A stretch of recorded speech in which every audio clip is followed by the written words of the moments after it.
Welcome to Shop School. Today we're going to be talking about simple wiring for small engines. We have here a 3-pin key switch. It's made by Indec, and these are on snapper rear engine riding mowers.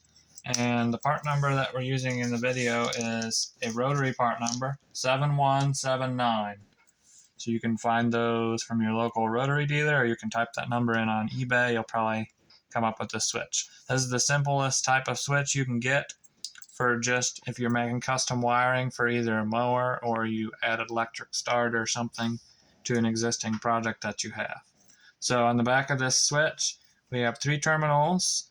The terminals have a letter next to them. There's B, S, and M. B stands for battery, S stands for starter, and M stands for magneto, or you would call it an ignition coil. So how this switch works is, and how you would want to wire it up, the magneto would be the wire that goes from this pin down to the pin that comes off of your ignition coil. So, on this ignition switch, since it is only a 3-pin, this connects, when the switch is in the off position, this connects to the base of the switch. So this switch needs to be in a grounded location or have a ground wire run to it so it will kill the engine. This M pin, you run a wire from this pin down to your ignition coil pin, and if you have another shut off somewhere else, you can just Y in with a wire connector and leave that one so you can have both shut-offs on there. And you just run that wire down to that ignition coil. Now the B is pretty self-explanatory. We have a starter solenoid here. The B wire would run to the top pin on the starter solenoid, which has the wire coming from it to the plus side of the battery. So the wire would come from the plus side of the battery down to the starter solenoid, and you would wire this B wire directly in, put an I terminal on it, and screw it on that same stud. Now, for the S terminal on here, the S terminal is for the starter, so that pin, take a wire from there and go down to the 3rd small pin on your starter solenoid. This starter solenoid is a 3-pin solenoid, same as the key switch, and it has ground through the base, which means this also has to be grounded or have a ground wire run from the battery to it. And the part number on that starter solenoid that we're using here is 50238. So you would mount this starter solenoid, ground it out. You would have the wire going from the top stud on it to the positive side of the battery. Doesn't matter which side of the solenoid you run that to. Just make sure that the wire that comes off the B terminal goes to the same side that the wire comes from the battery to. On the other side, you would take a wire and run it from there to your starter on your engine. So wire would come like this, bolt to the starter. Okay, and then that would give you, just with those wires, and a wire from the negative side of the battery to ground, and grounds to your key switch and your starter solenoid base, you can crank and start the engine. And if you have that wire wired to the magneto, you can also shut off the engine. Now, if you are also wiring up a charging system, you need to know how to do that. So we have these Briggs & Stratton stators. Just for reference in the video, if you don't have a Briggs & Stratton, you can also look at these stators. They have the same principle as pretty much any other small engine stator, but we're just using those because that's what we got handy here.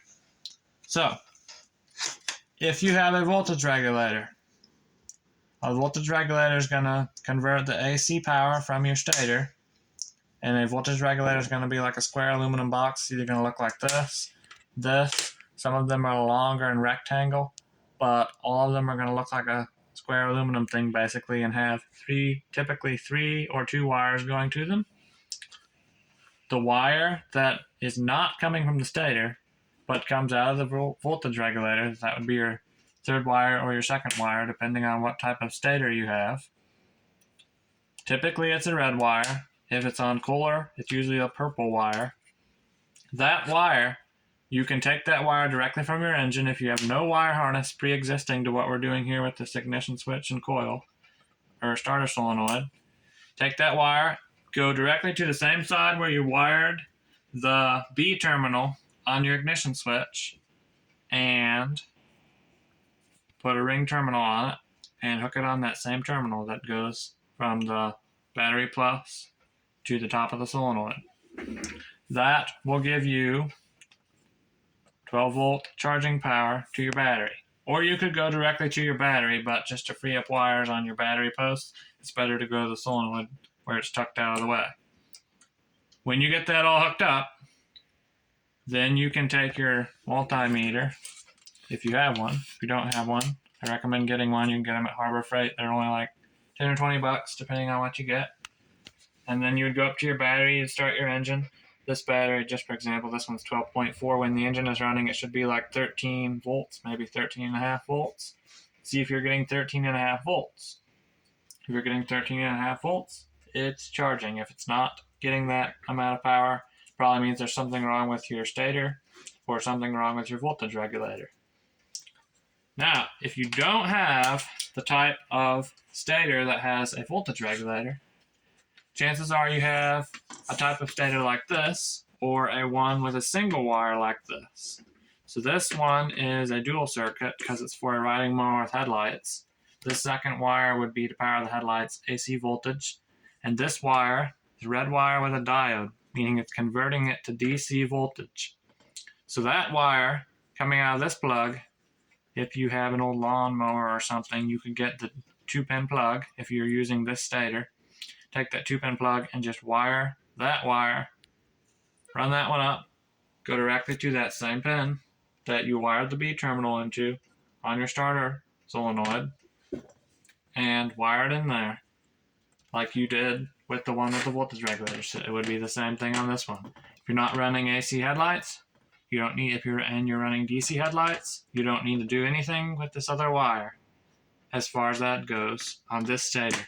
And then you can do the same test with your multimeter to make sure that it is charging the battery. Some stators, like this one, there may be a half stator like this. It's the same thing, like a little horizontal shaft engine. They have half stators sometimes with less current. Some of them have a dual circuit like this. Some of them have the red and the black, but there's no diode. Those two without the diode, that is AC voltage only. That stator will not work to charge your battery because it's AC voltage only, and it doesn't have the diode. Or you could also have a 2-wire stator, a single wire stator like this. So it'd be just this wire, no black wire, and you'd have the red wire with the diode. That is AC. It's an AC stator, but it's converted to DC through the diode, and you'll have DC power coming out. Just a single wire. That is very simple. You just take that single wire, like we talked before, and you run that wire to the same terminal on this 3-pin starter solenoid, and you should have charging power to the battery. And then just take your multimeter and test and make sure that you have that power to the battery. Now, if you're wiring your own complete system and you don't have a voltage regulator or anything, and you are having these larger alternators or stators, make sure that these voltage regulators have ground going to them. If you don't have a good ground going to them, these will not convert to DC and they will not charge your battery. So make sure of that as well. That's pretty much it for this simple wiring diagram, or explaining of this simple wiring for small engines. This is pretty much the simplest you can get with this 3-pin key switch. Not much more to do other than wire the wire to the battery, wire the wire to the starter, and wire the wire to the magneto, or you can otherwise say the ignition switch. And if you use these two parts that we listed here. These are pretty much the simplest two, and will make it pretty much the easiest to wire this up without any existing wiring harness. That's pretty much it for this video. Thanks for watching. Have a great day.